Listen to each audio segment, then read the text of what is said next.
Hey YouTube, and welcome back to my channel. In today's video, I'm going to be talking about hair. I've been doing a lot of hair related videos recently, but I promise that after this one I'm gonna take a break for a while and maybe go back to clothes or makeup, I don't know. But this has been the period of hair on my channel. Today's video I'm doing in collaboration with My First Wig because as RPG Show had last month, this month is My First Wig's 2-year anniversary, and so to celebrate their anniversary, they're doing a sale and they wanted me to tell my subscribers about this sale. So be sure to check out myfirstwig.com and use the discount code that's going to be in the description box to get yourself a nice little discount in addition to the sale prices. So today I wanted to bring you guys what I thought would be a really useful video, and it is how to take care of your extensions and wigs and how to make them last literally forever, because as we all can see, wigs aren't exactly cheap, and so when you buy one you want to make sure that you take care of it and it lasts for the full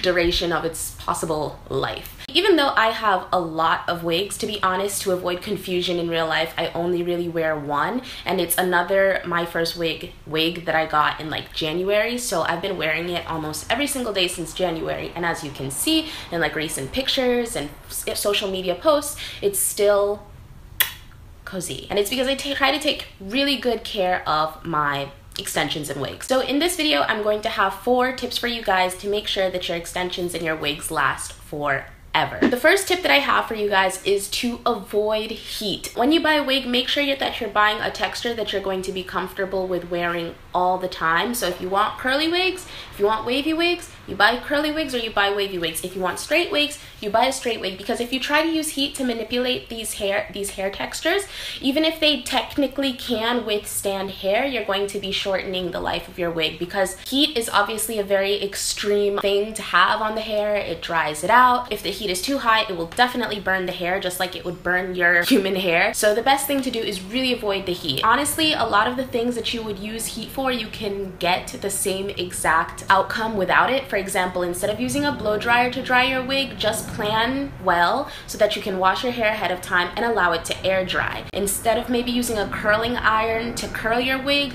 you should use like flexi rods and other heatless methods. There is always almost a heatless option to care for your hair, so you really want to minimize the amount of heat that is touching your extensions and your wigs. If you do need to use heat, for example, you buy a straight wig and the straight wig is not going to be straight forever. Every once in a while, you're gonna have to run the flat iron through your wig, through your extensions to get it back to that bone straight texture. So if that is the case, I would really recommend investing in good heat equipment. I've been using the same flat iron for about 4 years, and it's the Chi flat iron. They're pretty famous. Like, Chi is one of the best brands for hair care equipment, hair products, both. It was extremely expensive. It was like $150 when I bought it 4 years ago. And I gotta say, it was one of the best investments that I could have bought. I don't really straighten my hair. I try not to have leave out, and I try not to have heat touch my natural hair, period. But there were a few times in the past that I did flat iron my hair to maybe blend the leave out, or just to know, experiment.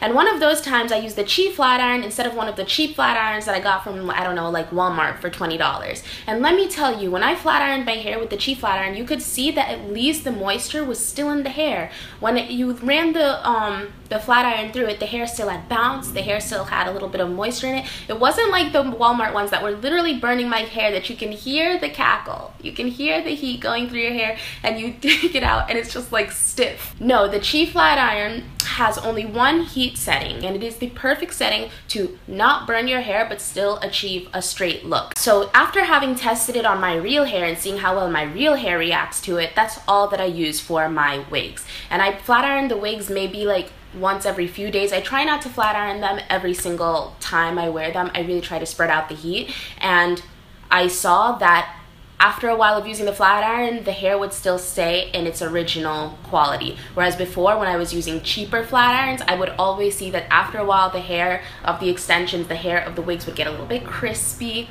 They would get really dry, and they just didn't look as good anymore. So definitely invest in good heat equipment if you have to use heat on the hair. Another tip that I would give you guys is to protect the hair at night. There are 2 ways you can do it. Either you have wigs and extensions that you can remove at night, which is the best option in my opinion. I like the fact that I can just take this off at night, put it on a wig stand, and it's just there. Otherwise, you might have like sew-in extensions, and so you'll have your extensions in at night.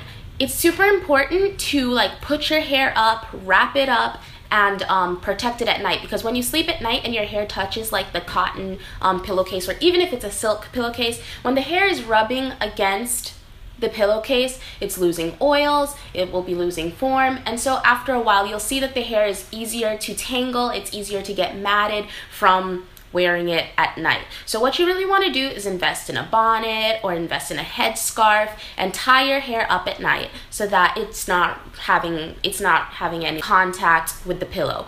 Otherwise, make sure you get wigs and extensions that you can take out at night, and before you put them up for the night, make sure you comb through them, get out all the knots, and you just put them aside. The same thing goes for wigs and extensions that goes to with your real hair. The less you touch them, the less you do with them, the longer they'll last. Another tip that I'd give you guys is to limit your use of products on the hair. For example, when I'm wearing straight extensions or straight wigs, I don't use any product on it, because the product is just going to end up building up, staying there, and it will also force you to have to wash your hair more often. And if you don't wash your hair more often, it's really going to affect the look of the extensions and the look of the wig. So my tip is to avoid products at all costs as well, just as you would try to avoid heat. On the other hand, if you have more textured extensions, for example curly wigs, you're gonna have to use products, or else they're gonna start looking frizzy and just frizzy. In that case, use very light products, like maybe instead of mousse, try to look out for argan oil and really light oils and light products that you can leave in your hair to make them look really good. But the downside of this is you will probably have to wash your extensions and wash your wigs a lot more. The last tip that I have is that you have to treat your hair extensions and your hair wigs as you would your real hair. This principally means what you just want to take care of your hair. For example, when it gets dirty, you wash them. I know that there's this urge to not wash your wigs because maybe you don't have time or whatever. Since it's technically not on your head, it's so easy to just take it off and put it aside. But honestly, washing your hair will also elongate the life of your wig. When you wash your hair and you get out all the products that you might have used on it, and all of like the smog and the dirt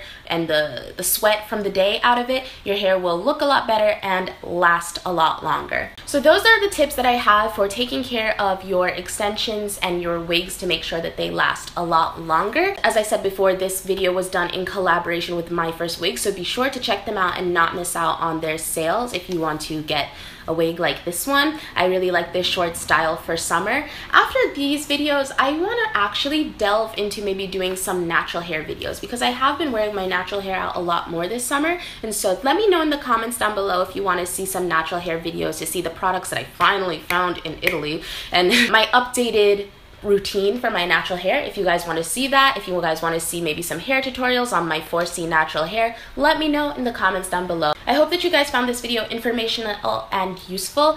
As always, I invite you to like and subscribe if you haven't already, and I will see you guys in my next video. Mwah.